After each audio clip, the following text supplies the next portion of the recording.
président de la transition, chef suprême des armées, le général d'armée Assimi Goïta, a présidé ce matin un conseil national de la défense à Koulouba. Il s'agissait de faire une évaluation de la situation sécuritaire qui s'est nettement améliorée. Des actions de sécurisation des personnes et de leurs biens seront renforcées à travers l'opération Dougokoloko pour les 5 prochaines années.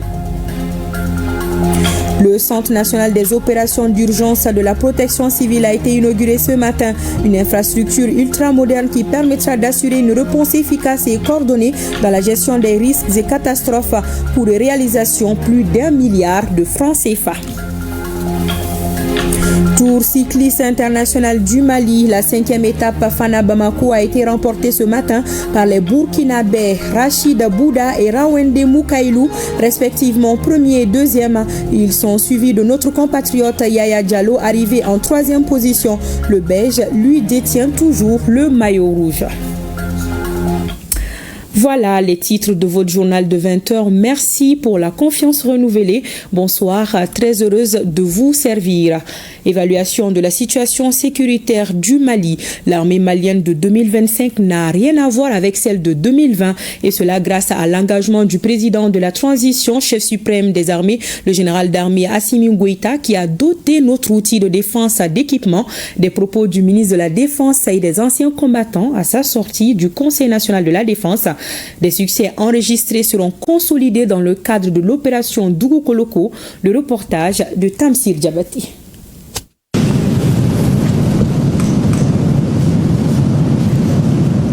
Le Conseil supérieur de la défense nationale se tient dans un contexte géopolitique et sécuritaire particulier.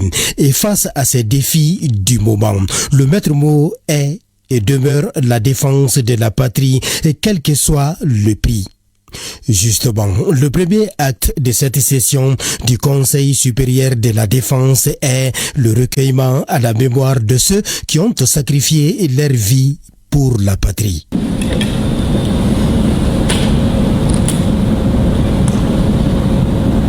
Pendant 3 heures d'horloge, la hiérarchie militaire a procédé à l'évaluation de la situation sécuritaire du pays. La rétrospective des actions menées par les forces armées maliennes dans le cadre de l'opération Maliko qui a fait ses preuves en matière de lutte contre le terrorisme. À ce niveau, le ministre de la Défense ne cache pas son satisfecit. Ce succès est dû à la clairvoyance du chef de l'État, à la bravoure du soldat malien, mais surtout au soutien constant du peuple malien.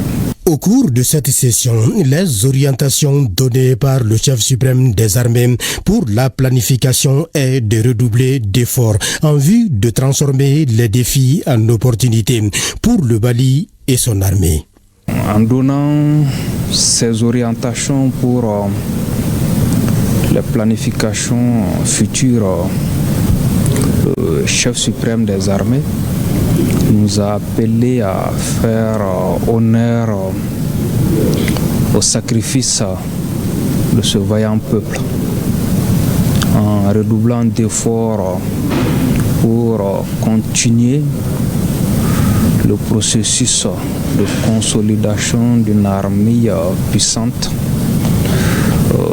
forte et respectée, qui n'acceptera plus jamais que l'État malien faiblisse, que le peuple malien soit humilié. Et si l'opération Maliko a montré ses preuves en matière de défense, Dougokoloko, dévoilé au cours de ce Conseil supérieur de la défense nationale, fera aussi tache d'huile, à en croire le chef d'état-major général des armées.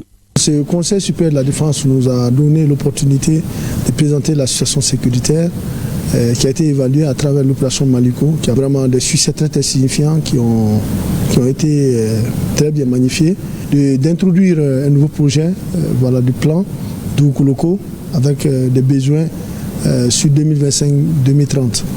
Donc à l'issue de ce conseil, nous avons vraiment constaté que le politique a eu une attention particulière à ce que nous avons présenté en termes de bilan et en termes de perspectives.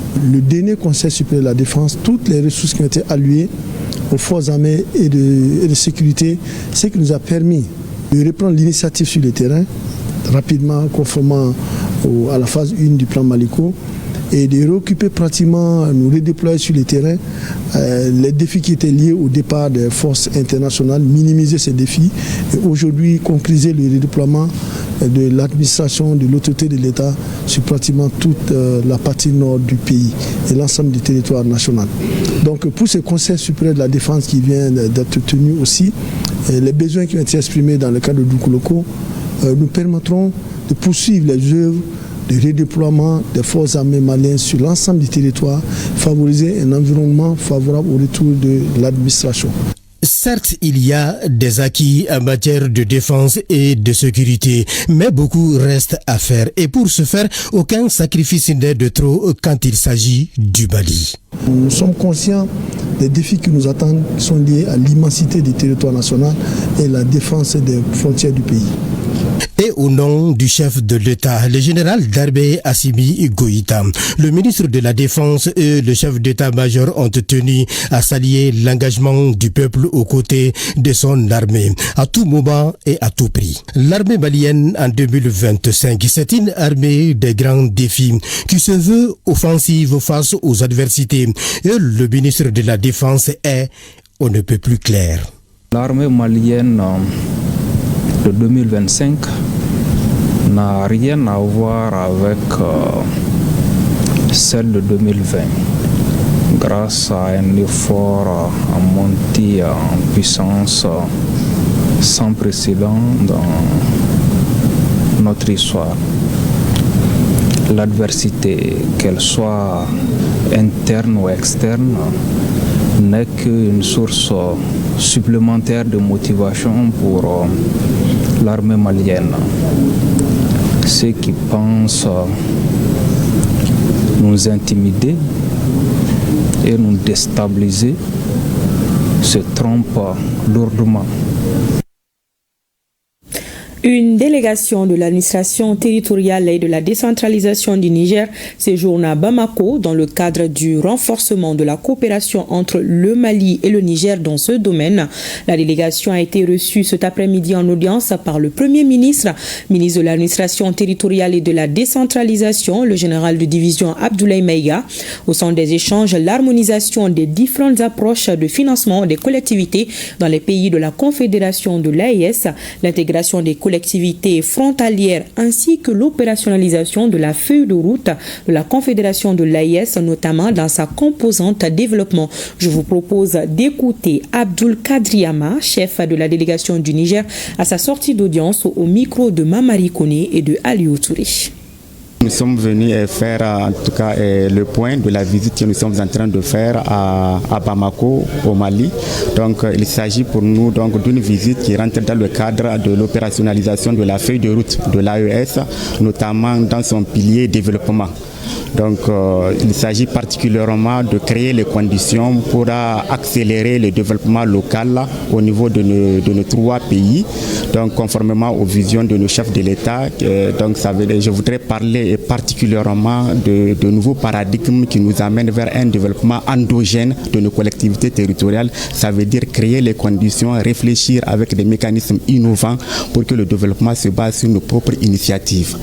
Donc dans ce cadre, nous avons eu une séance de travail avec nos collègues de la direction générale de l'administration territoriale, avec nos collègues de la direction générale de la décentralisation, avec nos collègues de l'Agence nationale de financement des collectivités territoriales du Mali. Et bien entendu, nous avons aussi échangé avec d'autres acteurs ces échanges-là nous ont permis d'avoir en tout cas une meilleure compréhension et de développer un début de compréhension de méthode pour que vraiment le le développement puisse être accéléré au niveau de nos collectivités et au niveau de l'espace de l'AES. Le chef du gouvernement a bien apprécié, bien accueilli en tout cas les résultats qui sont sortis de nos travaux et il a profité pour nous donner de très sages conseils qui vont dans le sens d'accélérer vraiment tout ce qu'il y a à faire en matière de mise en œuvre de la feuille de route de l'AES, notamment dans le pilier développement. Les capacités opérationnelles de la protection civile se renforcent à travers l'inauguration du Centre national des opérations d'urgence, une infrastructure ultramoderne qui permettra de faire face aux risques et catastrophes. Le centre est doté d'équipements de dernière génération. Sa réalisation a coûté plus d'1 milliard de francs CFA. Il a été construit dans le cadre du projet de renforcement de la résilience climatique au Mali. Le reportage de Aridou Matina. Dans un contexte où les risques climatiques se multiplient et s'intensifient, le seul moyen pour y faire face et protéger les populations est de disposer de structures modernes pour la surveillance, l'alerte ainsi que pour l'analyse en temps réel des données sur les catastrophes. Le nouveau Centre national des opérations d'urgence de la protection civile inauguré en ces jours est donc bien plus qu'une infrastructure, mais une ambition, une vision et surtout une réponse immédiate aux nombreux défis liés aux effets néfastes du changement climatique. En cas de catastrophe, le CNU nous permettra de mieux organiser les secours, de rationaliser l'utilisation des ressources et de garantir une efficacité maximale dans l'exécution des opérations d'urgence. Nous prenons l'engagement d'en faire une bonne utilisation de ces bâtiments.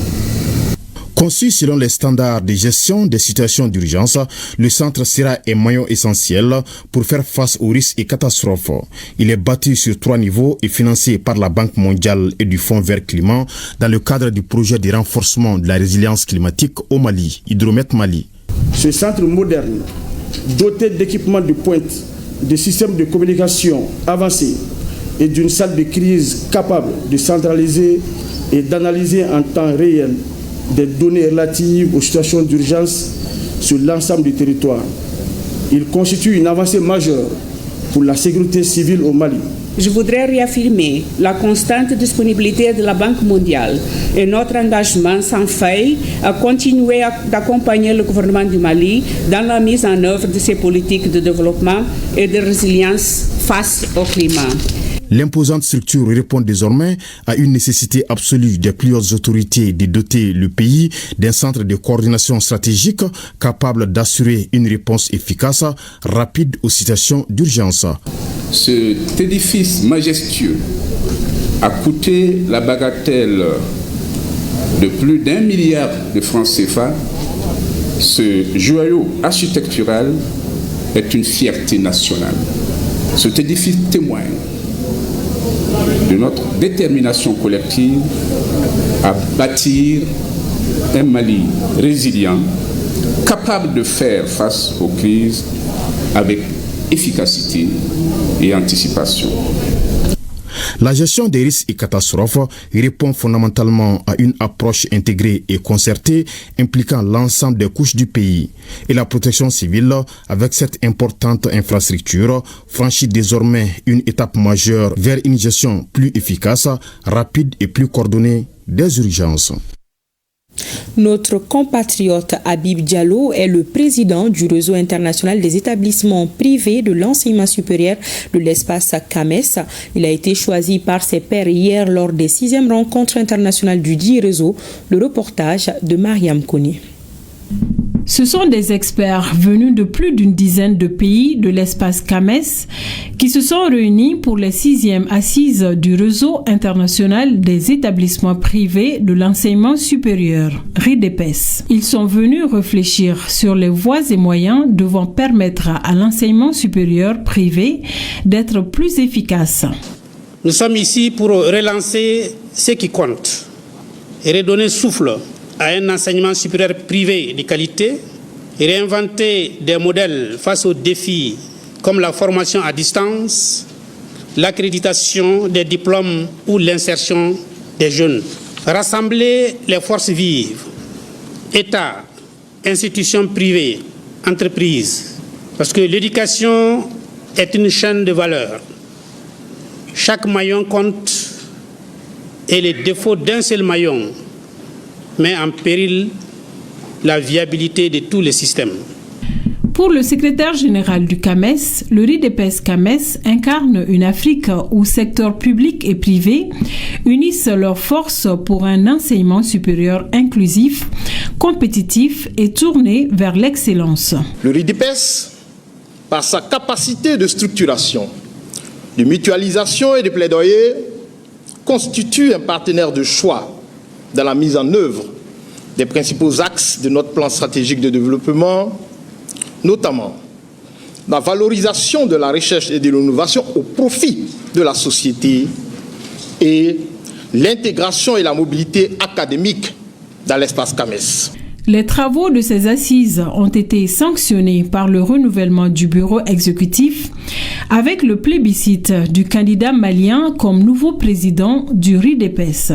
S'il tentait qu'il s'agisse d'une victoire, elle n'est pas la mienne. C'est celle de l'intelligence collective qui nous anime aujourd'hui. Une intelligence collective parce que fédératrice, mobilisatrice, un sens commun qui refuse la fatalité, brise les silos et croit en notre capacité à écrire un nouveau chapitre de l'enseignement supérieur dans l'espace CAMES. Mamadou Habib Diallo, qui est élu pour un mandat de 4 ans, estime que l'enseignement supérieur privé est l'arme intellectuelle des grandes nations et des économies puissantes. Et bravo à Mamadou Habib Diallo. Une nouvelle plateforme digitale pour l'accès et le suivi au crédit sera accessible sur l'ensemble du territoire dans les mois à venir. Elle est nommée Niasoro, qui veut dire en français « je l'ai reçu ». La dite plateforme a été présentée hier aux autorités administratives et financières. Il s'agit là d'une avancée considérable dans le domaine de la digitalisation du mécanisme de renforcement des systèmes financiers décentralisés. La cérémonie était présidée par le ministre de l'Industrie et du Commerce.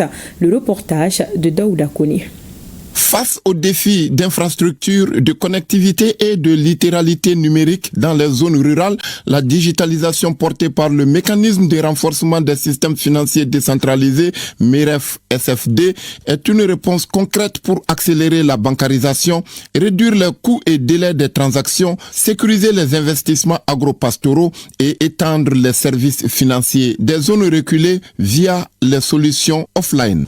L'atelier de ce matin vise à présenter les avancées de la digitalisation des processus de refinancement du MEREF-SFD en vue de leur appropriation.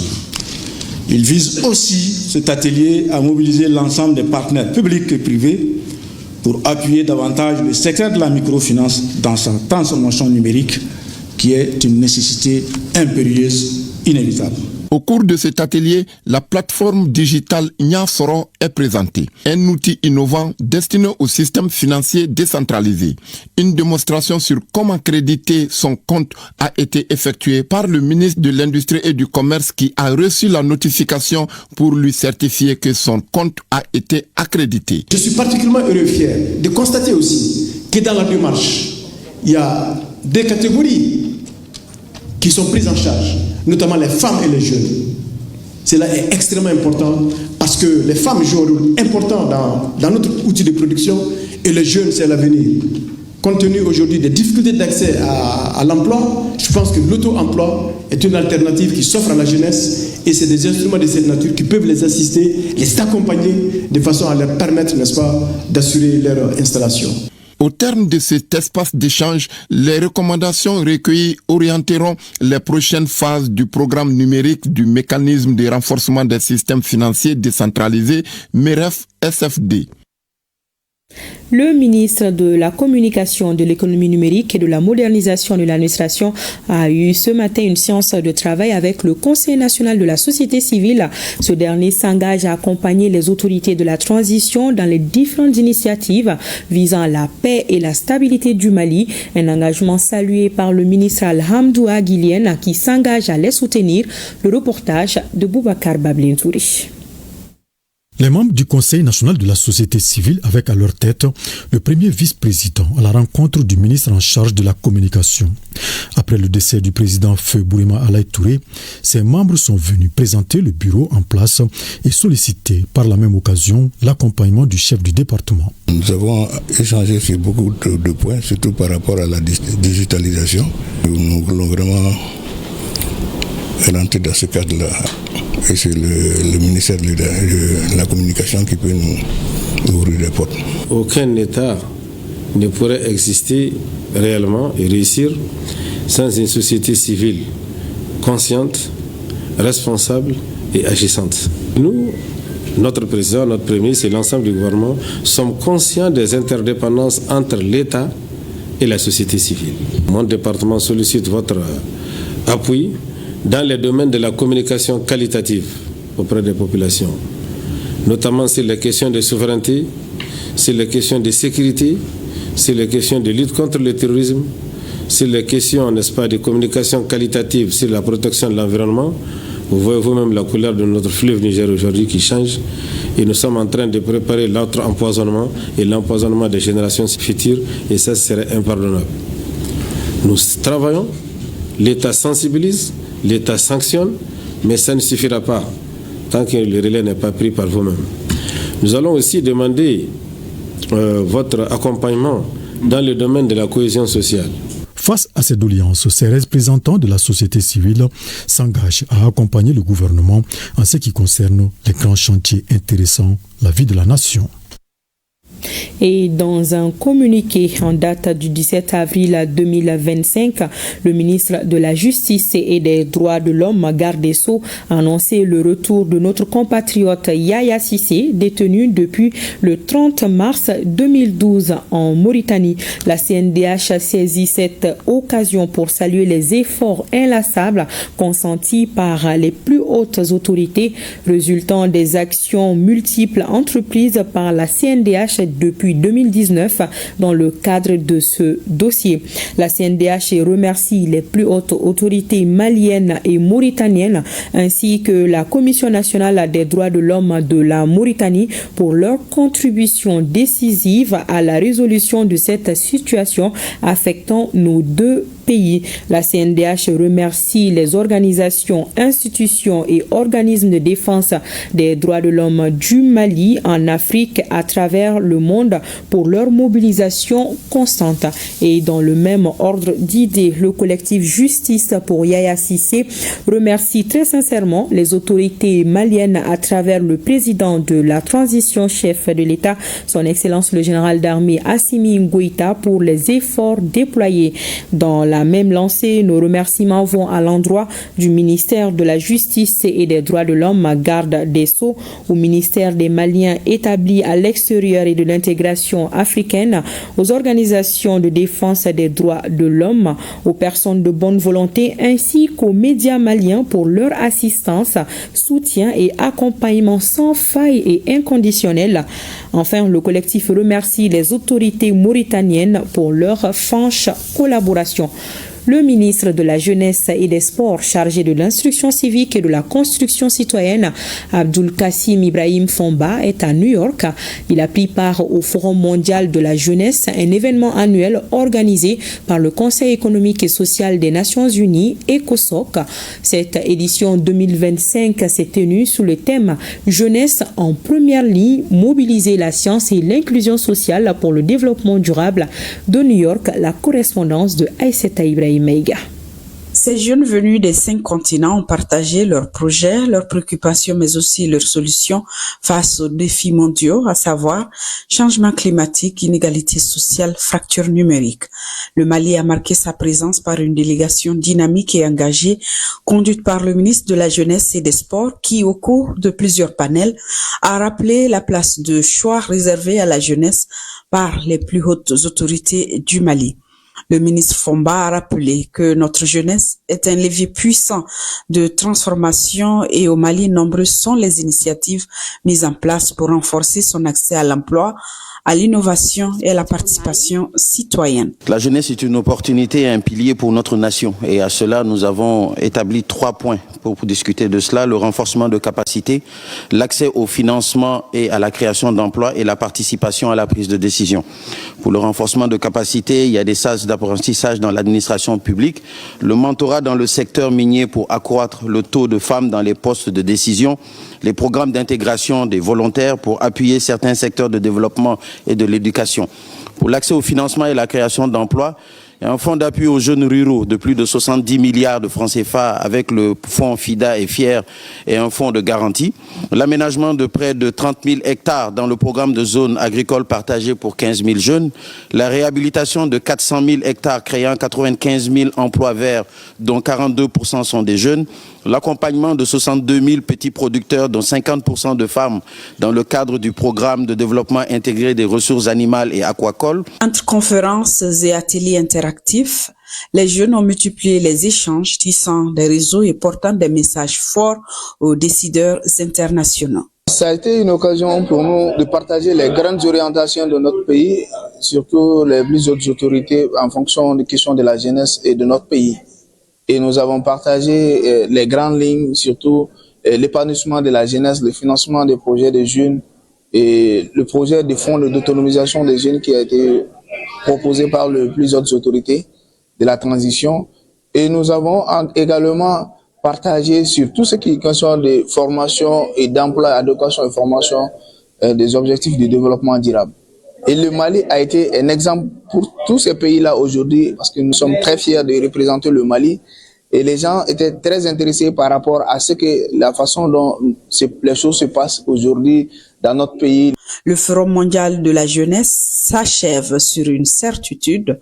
Pour bâtir un monde plus équitable et durable, il faudra compter avec la jeunesse et surtout lui donner les moyens d'agir. Nous restons aux États-Unis pour parler de la relecture de la charte des partis politiques. À New York, la communauté malienne s'est mobilisée en présentiel et en virtuel pour apporter sa contribution à l'édification du nouveau Mali. Après la cérémonie d'ouverture, Aïssata Ibrahim Maïga a recueilli les impressions de quelques participants. Je vous propose de les écouter. Il y a eu des contributions très très pertinentes ici, donc je pense que ça, les autorités, pas les autorités seulement, mais la population appréciera beaucoup. Et c'est une recommandation ici, de contribution aussi. Je suis d'avis pour la réduction des partis politiques au Mali. Et je félicite les autorités maliennes de cette initiative et qui va permettre tout un chacun de donner sa contribution au résultat qui va être mis en place pour la bonne marche de la démocratie au Mali. Je remercie infiniment le gouvernement d'avoir pensé à nous et de donner la chance à tous les Maliens de dire ce qu'ils veulent, de dire ce qu'ils pensent de l'adoption des partis politiques et puis l'adoption de la charte du chef de file des partis politiques. Je pense que c'est une très bonne idée de donner notre avis. Pour qu'un pays puisse vraiment marcher, il faut plusieurs idées. Comme on le dit en Bambara, et je pense que l'idée de faire réduire les partis politiques, c'est nécessaire. Les partis politiques doivent se mettre ensemble, voir quelles sont les différentes idées, quelles sont leurs attentes par rapport à la construction du pays. Par rapport à l'aide publique aux partis politiques, moi je pense que ça ne doit pas venir de la caisse publique, ça ne doit pas venir du contribuable. Les partis politiques, ils ont des membres. Ils doivent s'autofinancer. En ce qui concerne la diminution des partis politiques, je pense qu'il serait mieux juste de mettre des critères en place pour l'obtention du statut de parti politique et le maintien du statut. Donc avec ces critères, les partis vont s'auto-éliminer et eux-mêmes vont comprendre que je ne peux pas avoir le statut, donc maintenant il faut que je parte faire une alliance avec quelqu'un d'autre pour pouvoir créer un parti. Donc je pense que ça c'est la meilleure solution. Les concertations sur la révision de la charte des partis politiques a mobilisé également nos compatriotes vivant à Douala, au Tchad et en Tunisie. Les assises ont été sanctionnées par des recommandations au nombre desquelles la réduction du nombre des partis politiques. La synthèse avec Bemba Sibi. La grande mobilisation des Maliens établis en Guinée équatoriale pour les travaux de consultation pour la rélecture de la charte des partis politiques a tenu toutes ses promesses. Au terme des 2 jours d'assises, plusieurs recommandations ont été formulées pour une arcane politique qui reflète les réalités sociales du Mali. Vous exprimez mes vifs remerciements pour votre participation et pour les conclusions, les idées que vous avez émises, qui me paraissent être en tout cas des idées qui vont être incluses dans le débat général en vue de doter le Mali d'une nouvelle charte des partis politiques. À Douala, au Cameroun, les Maliens se sont exprimés dans une ambiance empreinte de courtoisie et de franchise. La consul du Mali a saisi l'occasion pour saluer la démarche inclusive adoptée par les autorités de la transition sur certains grands sujets de la vie de la nation. Notre pays, le Mali, en quête de renouveau politique, a résolument placé le dialogue, la participation citoyenne et l'inclusion des Maliens de l'extérieur au cœur de son processus de refondation. L'atelier qui s'achève aujourd'hui s'inscrit dans la continuité d'une dynamique nationale impulsée par les autres autorités du Mali. La révision de la charte des partis politiques a mobilisé aussi les Maliens vivant au Tchad. Ils se sont réunis autour de l'ambassadeur pour se prononcer sur l'avenir des partis politiques au Mali. Nous sommes réunis aujourd'hui en vue d'apporter notre précieuse contribution à la relecture de la loi numéro 05-047 du 18 août portant charte des partis politiques. Les travaux pour la relecture de la charte des partis politiques a également pris fin dans la juridiction de Tunisie. Les recommandations majeures des Maliens de Tunisie sont la suppression des partis politiques, à défaut la suppression du financement des partis politiques. Le président du Conseil économique, social, environnemental et culturel séjourne aux Émirats arabes unis. C'est dans le cadre de la mission de collecte des attentes, des besoins et des problèmes de nos compatriotes établis à l'extérieur. Les préoccupations de nos compatriotes sont relatives à l'obtention des documents administratifs à caractère d'état civil, l'insertion socio-professionnelle des enfants issus de l'immigration. Pour plus d'informations, écoutons Yacouba Katili.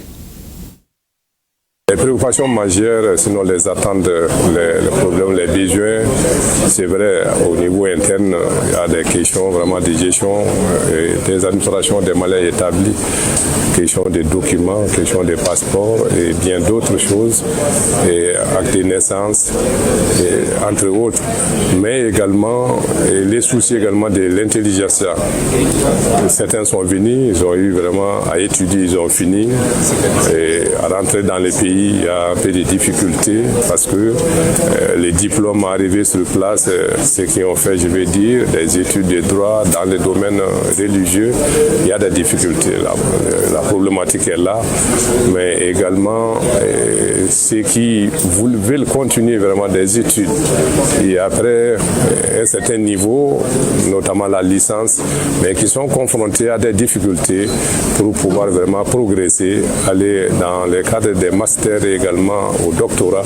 Dans le monde également des affaires, il y a des difficultés de transfert au niveau bancaire. Les problèmes sont posés également à ce niveau. Qu'est-ce qui peut être fait pour qu'il puisse y avoir vraiment des facilités. Mais également dans le domaine des transports, où vraiment aujourd'hui le souci de la majorité, c'est qu'il puisse y avoir une liaison des transports directs entre le Mali et Bamako, je vais dire, sinon même pour pas Tombouctou avec Émiratis. Il y a beaucoup qui sont là, qui veulent investir au niveau du Mali. C'est entre autres des problèmes, des difficultés qui sont posées où ensemble, en tout cas, nous allons faire le devoir de les transmettre avec nos orientations, nos propositions pour que le gouvernement malien puisse intégrer parce qu'il s'agit des enfants, des fils du pays. Après les Émirats arabes unis, la mission a mis le cap sur l'Arabie saoudite pour le même exercice. Et c'est ce qui nous conduit à la page AES de cette édition.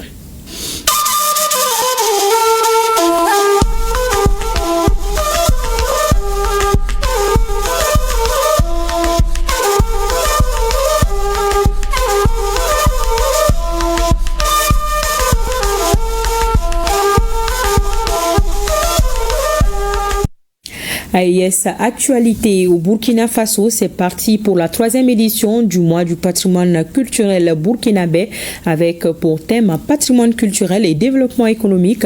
Le lancement officiel est intervenu à Bobo-Dioulasso et précisément dans la ville de Sia en présence du Premier ministre. Les temps forts de la cérémonie avec Bamagan Jérôme Tendano. Bobo-Dioulasso, berceau d'histoire, de savoir-faire et de tradition, au crépuscule de ce 17 avril 2025. Le Premier ministre, Rim Talba Jean-Emmanuel Ouedraogo, ouvre le rideau de la 3e édition du mois du patrimoine culturel burkinabé. Le chef du gouvernement appelle à la reconquête de nos repères à travers la culture, une force de résilience. Seul ou en famille, en groupe socio-professionnel ou associatif, visitons nos sites historiques répertoriés, mettons en vitrine les moins connus et célébrons nos valeurs culturelles dans nos actes au quotidien. Le choix de la ville de Sia pour abriter le lancement de cette 3e édition de la sauvegarde et de la promotion du patrimoine culturel burkinabé se justifie aisément. Cette ville, centre historique, captive l'attention du monde de la culture, tant et si bien que depuis 2012, elle abrite l'un des 6 biens culturels inscrits sur la liste indicative du Burkina Faso. Nous ne ménagerons aucun effort pour que le centre historique de Sia soit inscrit sur la liste du patrimoine mondial de l'UNESCO. Initiateur du mois du patrimoine culturel burkinabé, alors ministre en charge de la culture, Rim Talba Jean-Emmanuel Ouedraogo reçoit les hommages de son successeur qui dresse déjà un bilan chiffré à cette tribune en 2 ans de marche. Selon les statistiques connectées, le taux de fréquentation du musée national du Burkina Faso s'est accru et a atteint le niveau record de 160% en 2024, soit 44 732 visiteurs de plus. Le musée communal Sogosira Salon a enregistré 31 932 visiteurs en 2024, soit un taux d'accroissement de 21% par rapport à l'année 2023. Au moment d'installer les ambassadeurs du mois du patrimoine culturel burkinabé, le Premier ministre Rim Talba Jean-Emmanuel Ouedraogo engage l'ensemble des Burkinabés à œuvrer pour la préservation du riche héritage que nous ont légué nos vaillants dévanciers. Le Niger immortalise Thomas Sankara et ses œuvres à travers l'inauguration du centre qui porte son nom. C'est une initiative du comité directeur de l'Union des scolaires nigériens. Le reportage de Lawali Moutari Manaïsara. Placée sous la présidence du ministre en charge de l'enseignement supérieur, cette cérémonie consacre l'inauguration du centre Thomas Sankara section du Niger. Elle est le fruit de la collaboration du dit centre avec le comité directeur de l'Union des scolaires nigériens, dont un compartiment du siège social va désormais servir de cadre aux activités du centre Thomas Sankara section du Niger. Thomas Sankara, figure emblématique de la révolution burkinabé, ne représente pas seulement une époque révolue. Il incarne aujourd'hui pour nous jeunes un idéal vivant, celui d'une jeunesse africaine consciente, intègre, audacieuse et debout. Comme le disait Thomas Sankara avec lucidité, l'éducation c'est l'arme du futur, une arme de libération collective. Et nous, scolaires nigériens, réunis au sein de l'Union des scolaires nigériens, avons choisi de saisir cette arme. Le centre Thomas Sankara est véritablement un lieu d'étude de la science de la révolution. Nous sommes une bibliothèque socialiste et panafricaine et surtout un centre de formation politique et idéologique.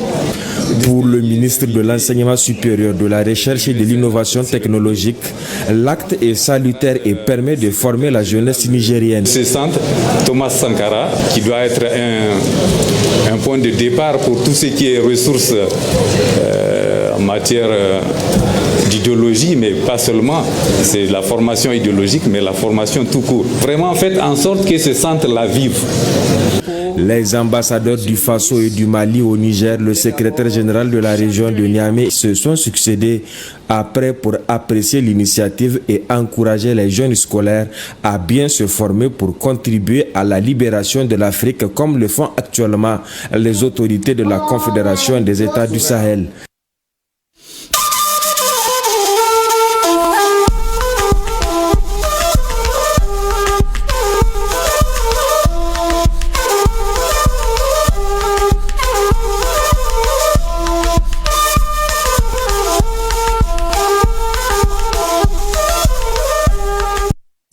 Et cet autre communiqué, le ministre du Travail, de la Fonction publique et du Dialogue social communique en application des dispositions de la loi numéro 05-040 du 22 juillet 2005 relative aux fêtes légales en République du Mali.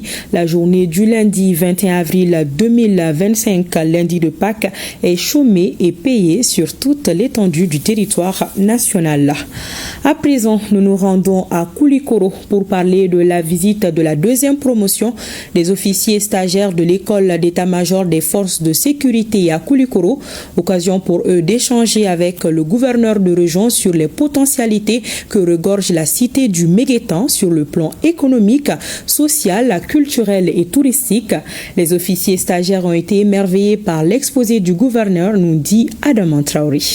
La deuxième promotion de l'école d'état-major composée de 34 officiers, dont 2 du Burkina Faso, 2 du Niger, 8 encadreurs et un personnel de soutien ont rencontré le gouverneur de Koulikoro pour échanger dans le cadre du voyage d'études des officiers stagiaires pour répondre aux objectifs pédagogiques de l'école. Le but de ce voyage d'études, c'est de faire le lien entre les connaissances théoriques accumulées en salle et la réalité du terrain. Et sincèrement, la première conférence donnée par le gouverneur nous a permis d'atteindre ces objectifs. Avec le gouverneur ce matin qui a bien voulu vraiment nous entretenir sur tous les aspects concernant la région de Koulikoro. Au cours de nos échanges avec le gouverneur, il a parlé de l'administration générale de l'État du Mali en général, de la gestion des gouvernorats, des préfectures, des sous-préfectures. Donc leur rôle, leur mission, leur fonctionnement. Les questions de compréhension ont porté sur la gestion politique du pays, la gouvernance et les décisions stratégiques, entre autres. Nous sommes une région qui enveloppe pratiquement le district de Bamako. C'est à Koulikoro que nous recensons 70% des litiges fonciers du Mali. Donc c'est à Koulikoro que nous ressentons les 70% du stress lié à la gestion foncière du Mali.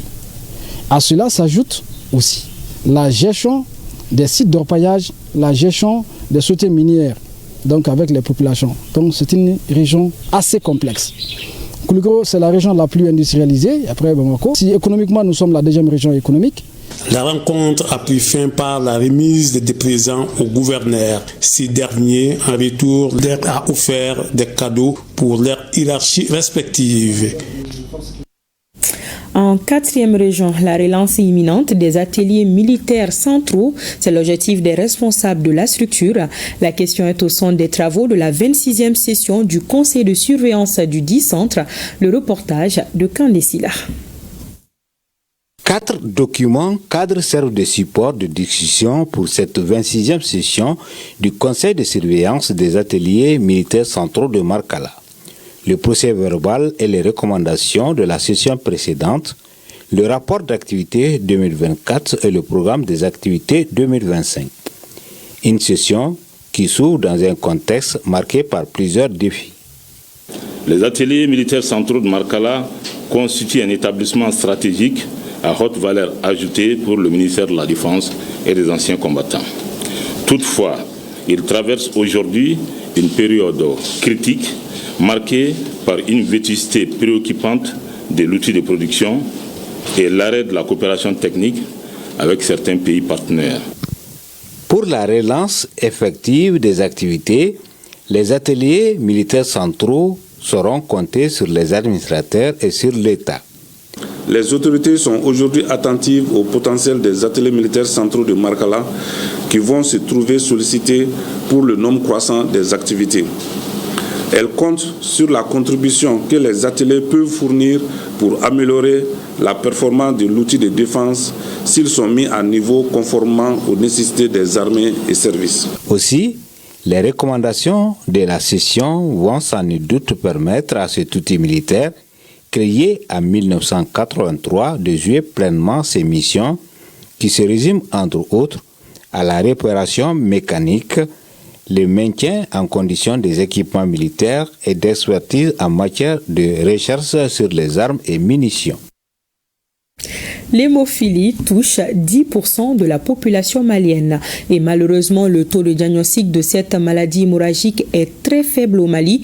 À la faveur de la célébration de la journée mondiale de l'hémophilie, les hommes de médias ont été suffisamment informés sur la maladie. Le reportage de Koumba Sissé. L'hémophilie ou trouble de la coagulation du sang est une pathologie génétique et fait partie des maladies rares. Elle se manifeste par des saignements chez les personnes affectées. Ce 17 avril, journée mondiale de l'hémophilie, les acteurs de lutte contre la maladie montent au créneau pour partager les difficultés liées à sa prise en charge. Dans nos hôpitaux et centres de santé, les équipements de diagnostic sont rares, les moyens de prévention insuffisants et les services d'urgence souvent inaccessibles. Des patients souffrent et dans les zones rurales, certains ne survivent pas aux hémorragies internes, faute d'un traitement à temps. Le plus grand secret de l'hémophilie, c'est le diagnostic précoce, l'accès à un traitement adéquat et adapté le plus rapidement possible. L'hémophilie était considérée comme une maladie qui touche uniquement les hommes, mais les recherches ont montré que les femmes et les filles aussi peuvent manifester la maladie lors de l'accouchement ou en période de menstruation avec un saignement abondant. Le taux de diagnostic a progressé de 5 à 10% de la population des hémophilies attendues. Cela dit, il est crucial de rappeler qu'environ 90% des personnes atteintes d'hémophilie restent encore non diagnostiquées, ce qui entrave leur accès à une prise en charge adéquate. La disponibilité des concentrés de facteurs, une injection que les hémophiles doivent faire régulièrement pour prévenir tout saignement, est l'un des souhaits des hémophiles du Mali. Cette maladie ne se limite pas seulement au saignement, elle provoque des handicaps physiques chez les patients.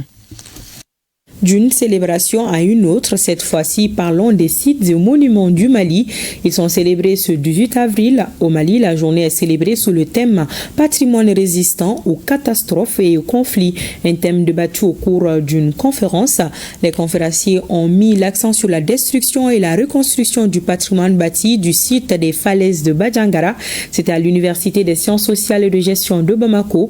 Le reportage de Mariam Koulibaly. Les bâtiments, monuments et sites qui forment le patrimoine national sont fréquemment victimes d'agressions dans plusieurs zones des conflits. Le Mali n'est pas épargné par ce phénomène, d'où l'organisation de la présente rencontre.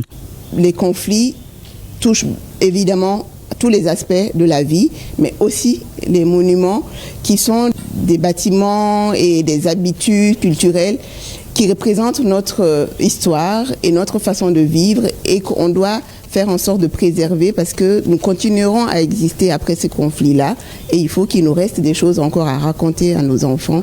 La rencontre animée par des architectes qui ont travaillé dans les zones de conflit a mis un accent particulier sur le projet de reconstruction et de réhabilitation du patrimoine bâti du site des falaises de Badjangara. Un projet de reconstruction qui a concerné 4 villages au pays d'Ogon, conformément aux exigences du Centre du patrimoine mondial. C'est des populations qui étaient traumatisées, terrorisées, qui avaient perdu pratiquement tous les biens et souvent aussi des parents.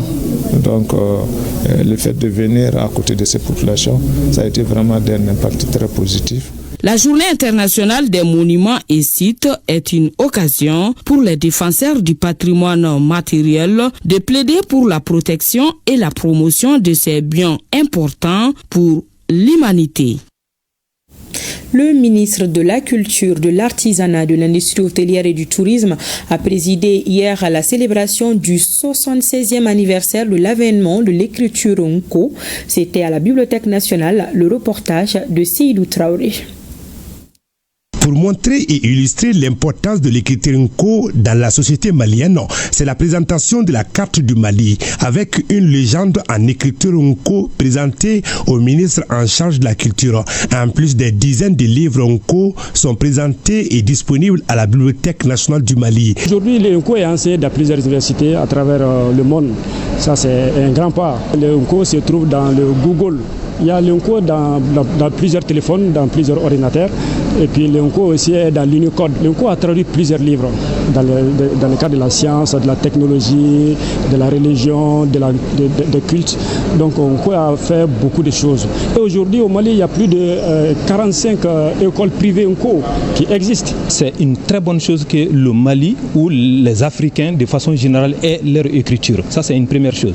Deuxième chose, ça permet à nos populations d'écrire dans nos langues assez facilement, d'apprendre ces langues-là et d'écrire dans nos langues. En présidant la cérémonie de célébration du 76e anniversaire de l'écriture UNCO, le ministre en charge de la culture a tenu à féliciter les acteurs en charge de la promotion de l'écriture UNCO, tout en rappelant l'importance de la valorisation des identités culturelles du Mali. Le département de la culture, sous l'impulsion du président de la transition, le chef de l'État, le général d'armée Assimi Goïta, qui a souhaité décréter l'année de la culture 2025 comme année de la culture, et de son premier ministre, le général de division Abdoulaye Maïga, qui nous ont demandé de mettre la lumière sur notre patrimoine, notre riche patrimoine.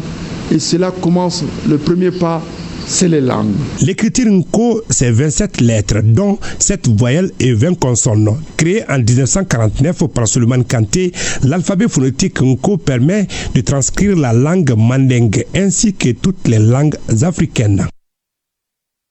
Vous le savez déjà, 2025 a été décrétée année de la culture par le président de la transition, le général d'armée Assimi Goïta. Il s'agit à travers cette décision de promouvoir notre identité et patrimoine culturel. Une délégation du ministère en charge de la culture était dans la cité des Askia où elle a visité la mosquée Kankoumoussa et la maison des artisans. Le reportage de Aliou Idrissa Maïga. L'année 2025 est décrétée par le président de la transition, le général d'armée Assimi Goïta, année de la culture au Mali. Une décision qui a tout son sens pour qui connaît l'importance de la culture dans le développement d'un pays.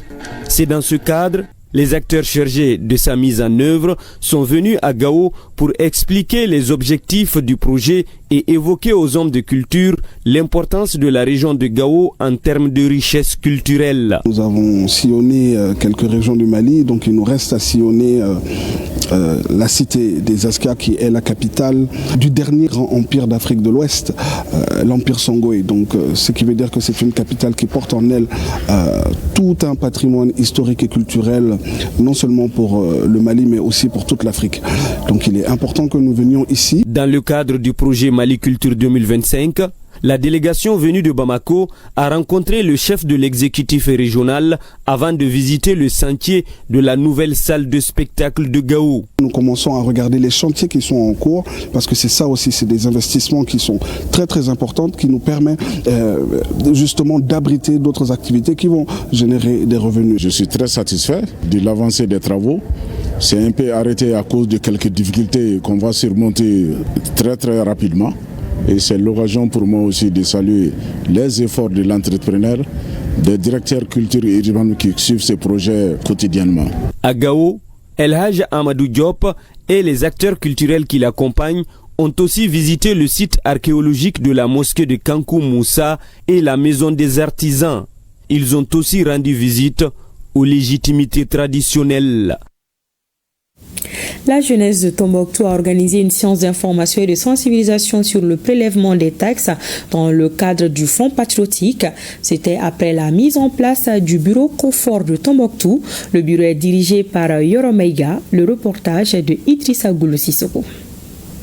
La coalition des forces juvéniles pour le renouveau au Mali, COFOR, a un nouveau bureau de 25 membres à Tombouctou. Il est dirigé par Yoro Maïga, un bureau consensuel mis en place en présence de la présidente nationale. Après la présentation du bureau, les jeunes du COFOR ont suivi une conférence débat sur les prélèvements instaurés dans le cadre du Fonds de soutien aux projets d'infrastructure de base et de développement social. Nous avons vu que les jeunes étaient beaucoup plus engagés que nous-mêmes qui sommes venus les sensibiliser. Certains ont dit qu'ils ont déjà adopté cette décision de l'État bien avant même de comprendre pourquoi, à quoi elle sert. Donc nous avons participé à les éclairer, aussi à leur dire qu'il y a beaucoup de manipulation, parce que cette sensibilisation pour nous, c'est le lieu d'éclairer la jeunesse. Envie d'éclairer la lanterne des jeunes sur cette taxation, la COFOR a été appuyée par le président de l'Alliance Mali Tagné, qui se réjouit des échanges qu'il a eu avec la jeunesse de Tombouctou autour du sujet. Nous avons échangé avec eux sans tabou. Les points qui n'ont pas été compris, des questions ont été posées et des réponses ont été données. Parmi les questions soulevées, il y avait des inquiétudes, notamment la communication et l'information. Et déjà, nous avons rassuré la jeunesse pour dire que le gouvernement, à travers le comité technique, est disponible pour communiquer au fur et à mesure. Au sortir des débats, les jeunes de Tombouctou s'engagent à être des relais auprès des populations de leur localité pour une appropriation de la taxation instaurée par les autorités de la transition. Le syndicat national des assurances, banques, établissements financiers et commerces du Mali, SINABEF, suspend la grève de 72 heures qu'il a entamée hier matin. À l'issue des négociations, le gouvernement et le syndicat sont parvenus aujourd'hui à un accord. Le SINABEF a été reçu en début de soirée par le Premier ministre, le général de division Abdoulaye Maïga, qui avait à ses côtés le ministre du Travail, de la Fonction publique et du Dialogue social, Dr Fasson Koulibaly. Le travail reprend donc demain matin dans les banques, stations d'essence, commerces et autres établissements financiers. Nous vous proposons d'écouter les explications du premier secrétaire général adjoint du SINABEF, Abdoulaye Keïta, et le premier ministre, le général de division Abdoulaye Maïga, des propos recueillis par Mamari Koni et Aliou Touri. Je suis là avec les camarades, membres du bureau exécutif du SINABEF. Et cette délégation comporte les représentants de toutes les sections, à part la section des assurances qui est empêchée, parce que l'information est tombée tardivement. Mais toutes les autres sections sont représentées ici par leurs secrétaires généraux.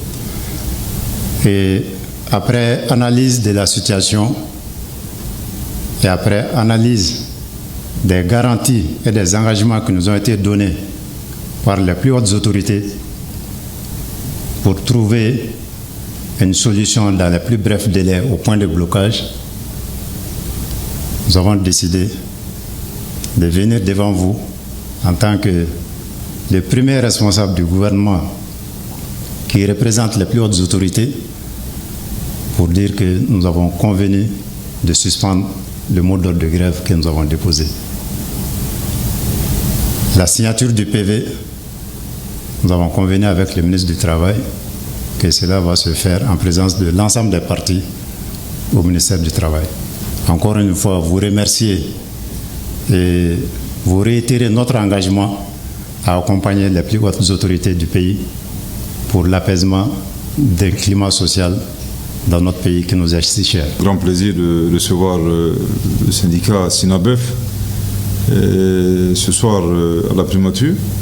Au nom de son Excellence le général d'armée Assimi Goïta, président de la transition, chef de l'État, je voudrais vous remercier pour votre attitude constructive. Et c'est avec joie que nous accueillons bien entendu votre sage décision de suspendre le mot d'ordre de grève pour beaucoup de raisons. Nous avons bien entendu suivi les échanges, l'implication de différents acteurs, différentes autorités, des personnes de bonne volonté. C'est le lieu et l'occasion, au nom du chef de l'État, de les remercier, de vous remercier également. C'est une discussion, c'est un échange. Mais soyez également sûr que nous ne ménagerons aucun effort pour continuer à trouver, disons, des solutions urgentes aux différents points qui sont restés en suspens.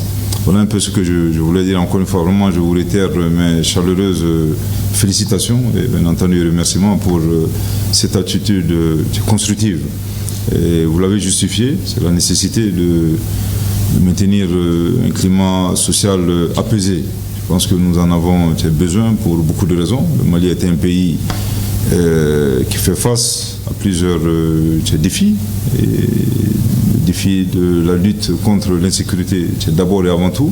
Donc c'est vrai qu'on maintenir un climat social apaisé demeure un objectif prioritaire pour le chef de l'État, demeure également un objectif pour le gouvernement. Soussaba Cissé, un enfant sur les traces de son père, Feu Souleymane Cissé. Elle vient de réaliser un documentaire, Idjanto ou Prends garde. Ce documentaire lève le voile sur le vécu de certaines victimes de la crise sécuritaire du Mali à travers des témoignages très poignants. Une façon pour la réalisatrice de contribuer à l'avènement de la paix et du vivre ensemble. L'avant-première du film est prévue pour ce samedi 19 avril 2025 au Cinémagique ex-Babemba. Bokari Koulibaly a suivi la conférence de presse de lancement du film. Voici son reportage. Débuté en 2019, le film Idjanto de Soussaba Cissé est désormais prêt à être diffusé. Le documentaire de 90 minutes retrace le vécu de certaines victimes des crises que connaît le Mali. Un film réalisé dans les régions de Mopti, Ségou et sur le site des déplacés de Niamana. Il se veut non seulement un moyen de promotion de la paix, mais aussi d'archives pour les futures générations. On a retracé des témoignages des déplacés et des acteurs un peu de la vie quotidienne, que ce soit les ouvriers, que ce soit les paysans, les étudiants, pour avoir leurs témoignages et comment ils voient ce Mali d'aujourd'hui.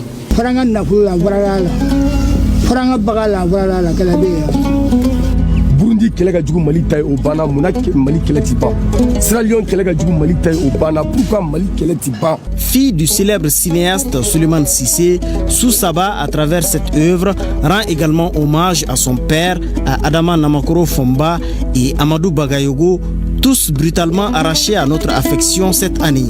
On est dans l'année de la culture et on perd des légendes de la culture. Si à travers ce film je peux ne serait-ce que parler d'eux autrement. C'est pour ça que je maintiens à le faire coûte que coûte, même s'il y a beaucoup de difficultés, mais il faut leur rendre hommage.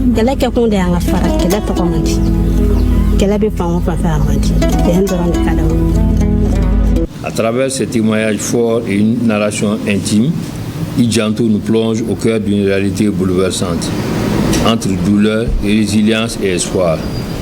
Mais au-delà, ce film est un hymne qui nous invite à soutenir nos forces de défense et de sécurité dans leur mission régalienne. La projection du film est prévue pour le samedi 19 avril au Cinémagique ex-Babemba. L'entrée est libre.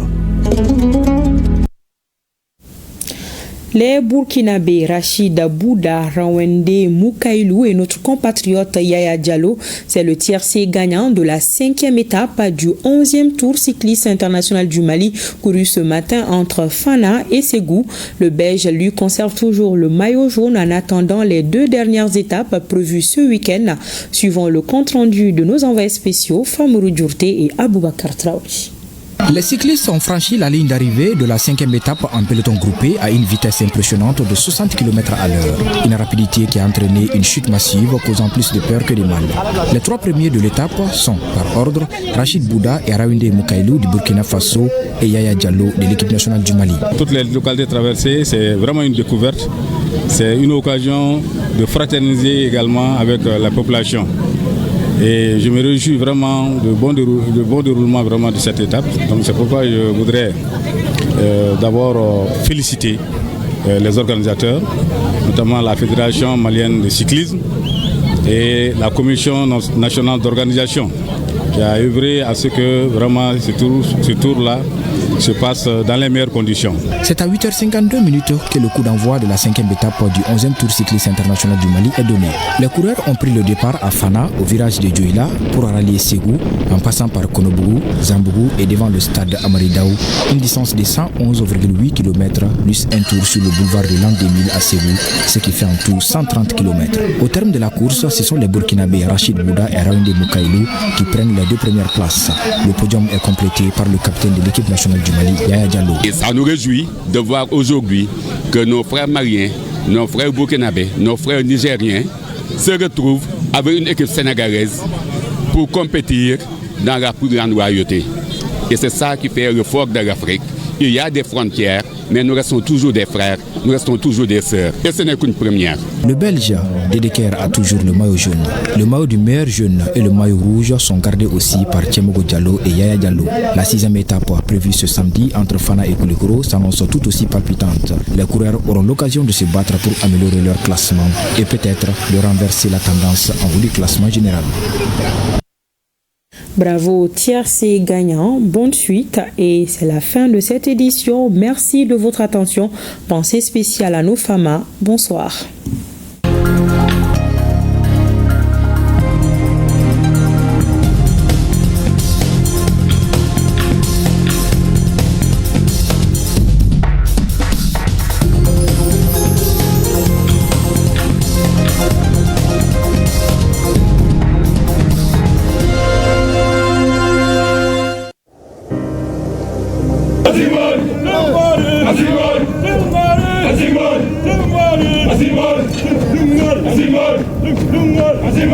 Nous laissons derrière nous tout ce que nous avons de plus cher.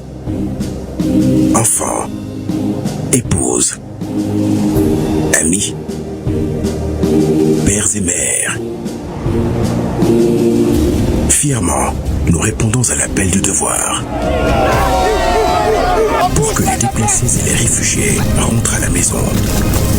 Pour que nos enfants reprennent le chemin de l'école.